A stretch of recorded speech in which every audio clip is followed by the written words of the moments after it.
Hello, Scrufftards, weirdos, and random people online. Welcome to the War Zone. I'm Scruffy, and this is Scruffy Tales. And after a busy weekend when real life has prevented me from making videos, I'm back at it.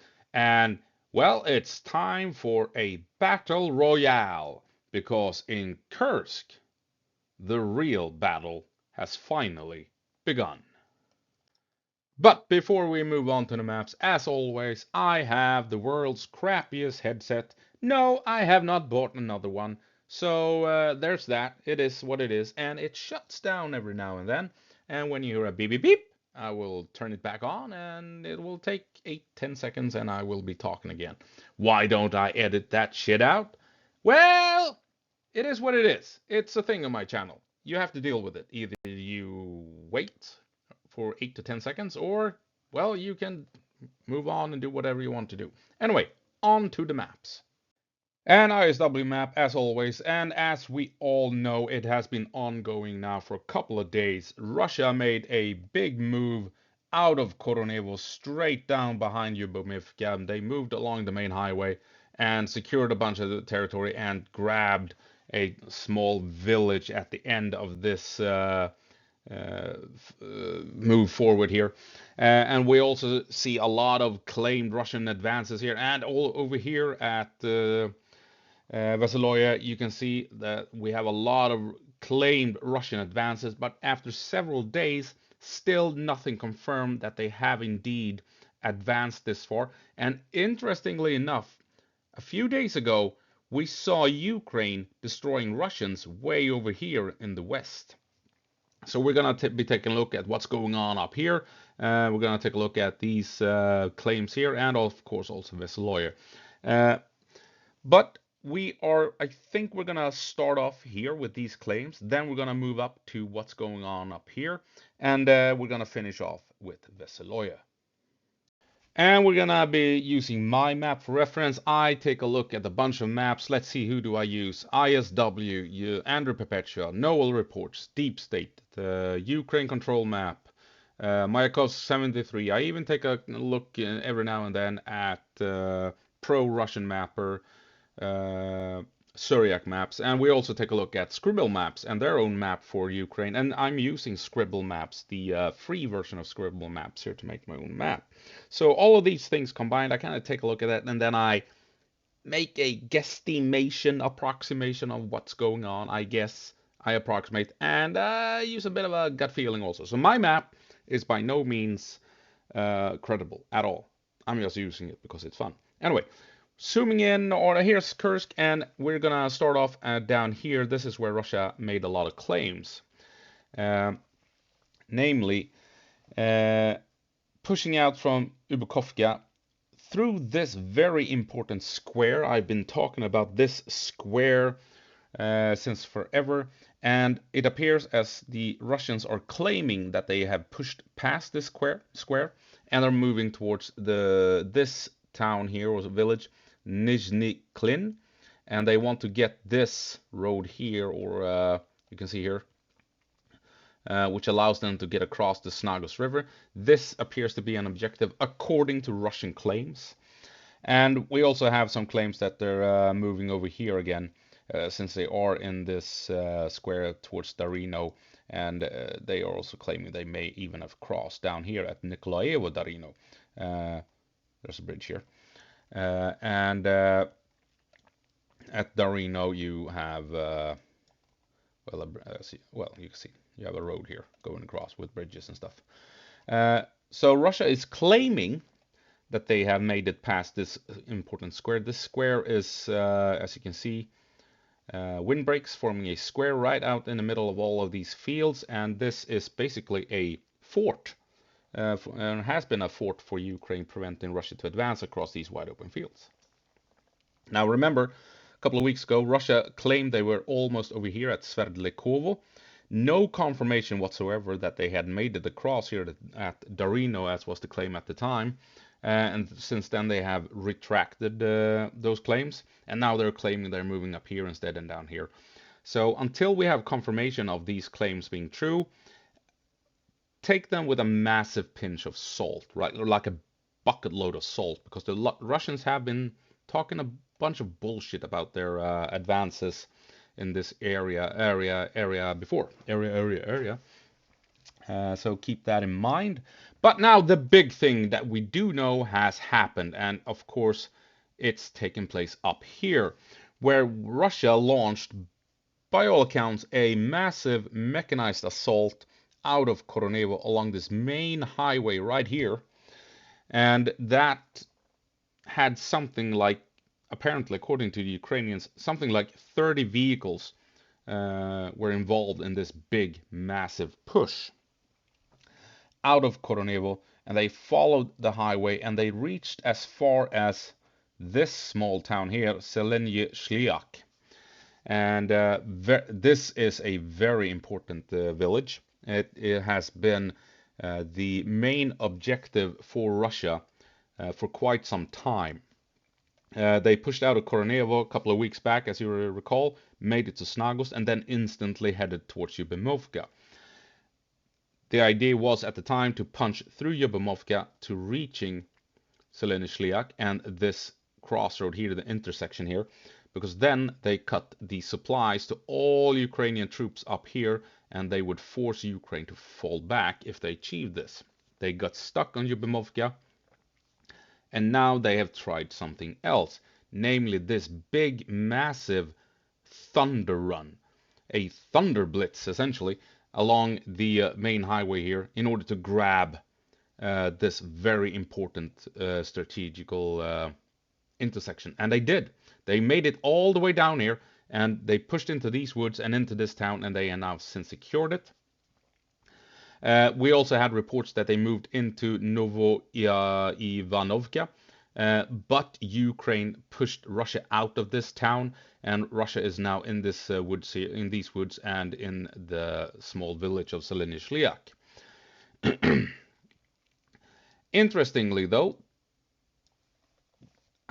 it appears to be a bit unclear if Russia has claimed all of these patches of forest and windbreaks and what have you.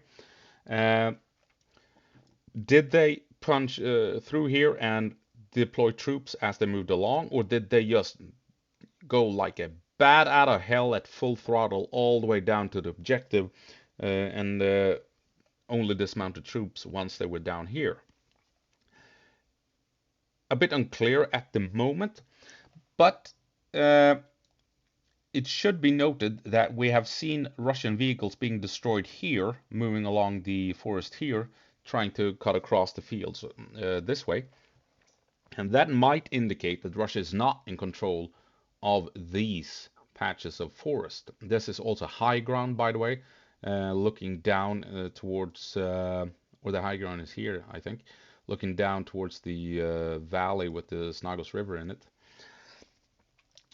So that's what's going on. Unclear if Russia has deployed troops and or if they are contesting these woodlands, or if they just made a bold move to move past all of this to reach down here. A bit unclear.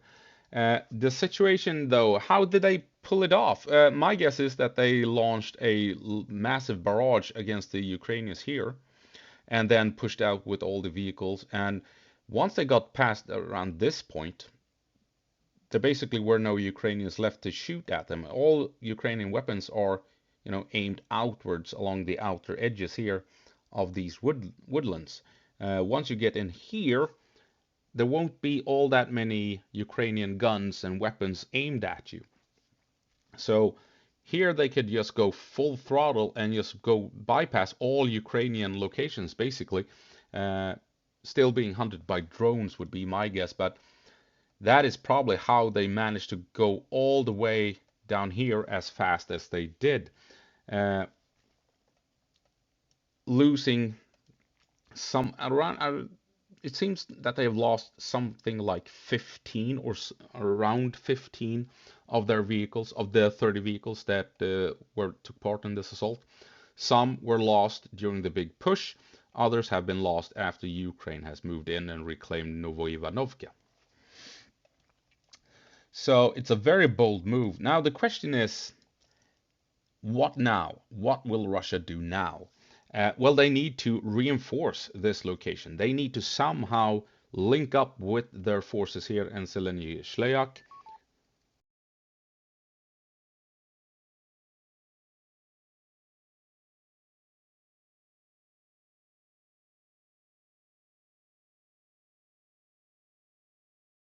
This goddamn headset. Anyway, they need to somehow link up with these forces to reinforce them, resupply them, and that means that Russia probably will have to send in another big armored push to reach them.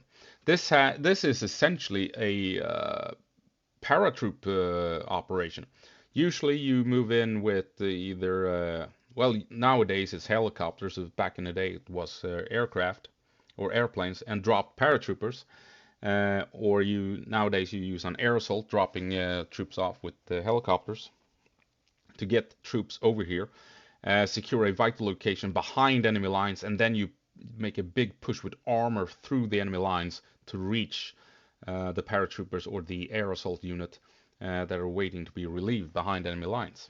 So we have seen a paratroop operation that instead involved APCs and IVs instead of airplanes and helicopters. So the Russians over here, they really do need to be relieved because if Russia can't push in here, securing these woods and linking up with these forces, it's only a matter of time before they are destroyed and they will either be killed or captured. And the question is, will Russia be able to pull it off? Because the moment of surprise has passed, right? Now Ukraine knows where they have the Russians, and they know that Russia will push hard to reach them. They know there will be coming lots and lots of Russian vehicles trying to reach this red patch through this area here, potentially even trying to push through Yubamovka itself. So Ukraine can now amass drones and artillery to engage the Russians after crossing these wide open fields. So this is where it gets tricky for the Russians as well as for the Ukrainians. Russia committed large amounts of forces to reaching here. They lost roughly half of those troops during the initial stages here of the operation. Now the next stage is to reach this location again and reinforce it. Only this time the Ukrainians are ready for it. So now you're going to have to run the gauntlet through all of this, potentially with Ukrainian troops still in the area and with drones swarming the entire place. How can you reach Zeleny Shliak now that the enemy are waiting for you? The big risk here for Russia is that when they're pushing out, they will lose even more vehicles, even more forces as they're trying to reach Zeleny Shliak. And now we are seeing what the entire Kursk operation is actually about. This is what the Ukrainians are after, this exact thing. They pushed into Kursk knowing fully well that Russia would never allow them to hold territory in Russia. Ukraine has been waiting for this big counter move from Russia, and here it is. And now Ukraine has the ability, the opportunity to trap a large force of Russians and grind them down and destroy them. Plus, they also have the opportunity to ambush the reinforcements that are trying to move through this area to reach Zeleny Shliak. And if Ukraine is successful, they will have destroyed a huge number of Russian vehicles and they will have killed a huge number of Russian soldiers. And in order to compensate for this, Russia will have to allocate troops from elsewhere to reinforce Kursk. And that means bringing in troops from Ukraine. Right? And that is what Ukraine wants. They want Russia to waste manpower in Kursk I'm waving my hands around so I can emphasize my point. Obviously, you can see that. They want Russia to move in more and more forces away from Ukraine into Kursk, piece by piece, moving the war into Russia away from Ukraine. And it all hinges on Ukraine being able to isolate the Russians down here and destroying all Russian efforts deployed to reach Zeleny-Shliak. If Ukraine can achieve that, Russia will have to move forces away from other parts of the front line, Kharkiv, for instance, to reinforce the Kursk area.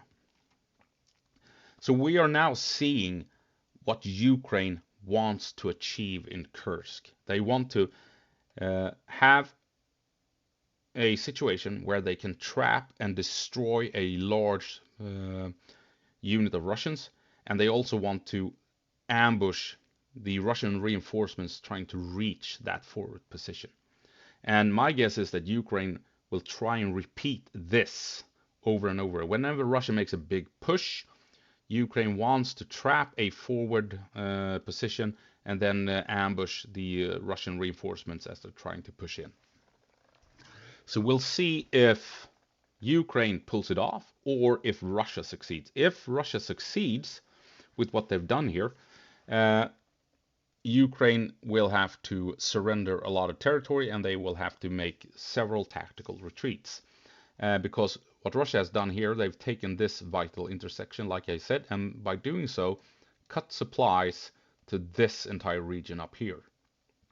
And that will force Ukraine to fall back en masse away from this territory up here. And as you can see, they don't have all that many options. This is where they have cover, or this is where they have some cover. Otherwise, they will have to move across these wide open fields or these fields here. And if Russia is holding territory here in these woods, it's going to be difficult for Ukraine to pull out of this area without getting shot at by Russians. So the Ukrainians up here, they are in a tough spot if Ukraine has been forced out of these woods here. Then they have a very narrow route of escape, plus that Russia has denied them any chances of resupply. Russia has also, if they manage to pull this off, holding territory here, basically isolated the town of Yubimovka. Because right here, you have the river Snagos, right? You can see river Snagos here. And if Russia is holding here, you can see it's not, Ukraine don't have all that many options in bringing in reinforcements to Yubimovka. There is no crossing of the river, and I think this is line. Yeah, you can see there's nothing there. I don't know why there's a line there. There's nothing there. So the only way into Yubimovka for Ukraine is through this road here, and Russia is currently in control of that access point. So so now you can see why Russia wanted the intersection, right? They are cutting off all the Ukrainians up here, plus they are isolating the Ukrainians in Yubimovka. So if Russia pulls this off, they have killed two birds with one stone. Isolating this massive section of the front line, plus isolating Yubimovka, allowing Russia to move in and grabbing all of this territory and pushing Ukraine back quite a ways. Morning coffee, like maybe that will sort out my speaking issues. So yeah, that's basically what's going on. Now, if you watch pro-Ukrainian channels, they are talking about, oh, the dragon, it's gonna close its teeth and it's gonna, chomp down on the Russian. This is what I have to say about that theory. Not gonna fucking happen at all whatsoever. No, it's not realistic. Even if Ukraine has this territory here, it's not realistic at all if that they're gonna come down this way and then come up this way and cut everything. No. What they can do is isolate the troops over here in Zeleny-Shliak. This is what they can isolate. If Russia has troops here, then maybe these guys as well. if Ukraine can move in and control here. This is where they may link up behind the Russians and cut them off. So there, it won't be a big grand encirclement. I doubt that very much. What they can do is surround and cut off this forward position here, grind it down, and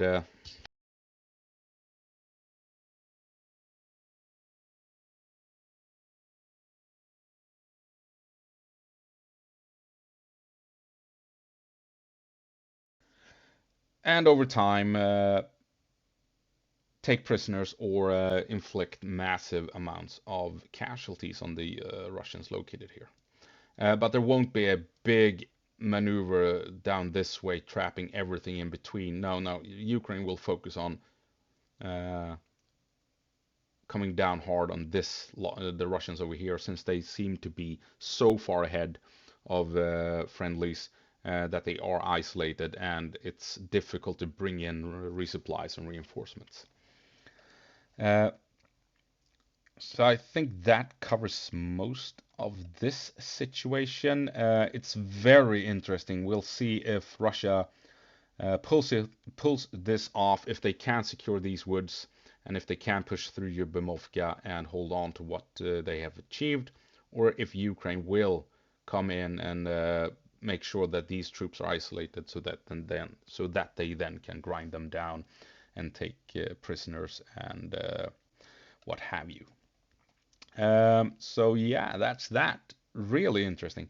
Moving on over here, we have claims made by Russia here at Vesoloya that they've pushed down hard this way and even all the way over here, pushed Ukraine back quite a ways.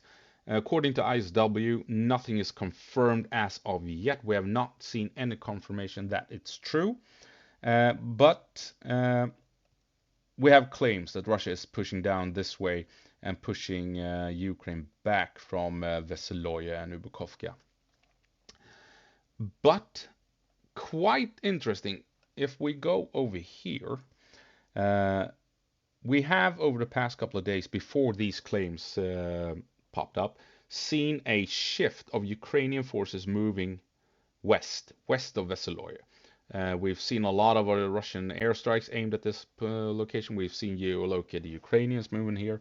And all the mappers seem to agree that we have a shift of Ukrainians moving this way, where we have contested areas and what have you.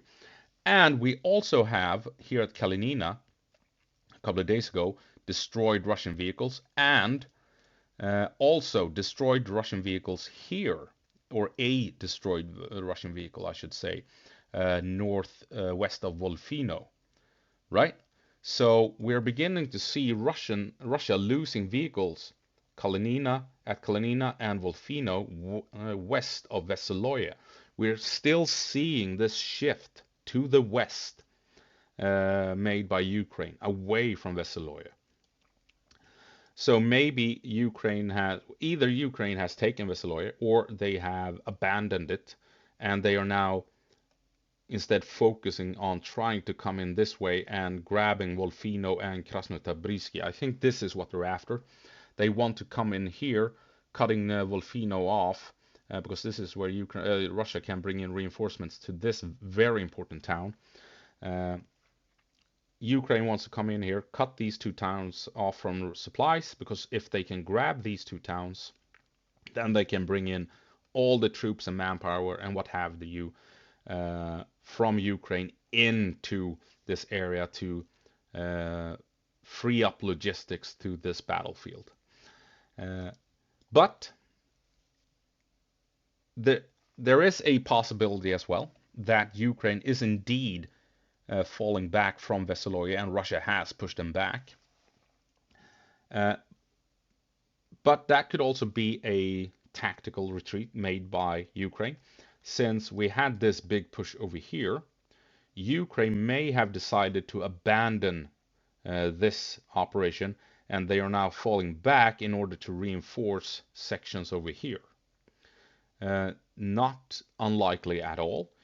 So we'll see how things plays out. But prior to the claims of a big Russian push, we have seen this shift to the west made by Ukraine, and we are seeing Russian vehicles being destroyed over here as well as down here.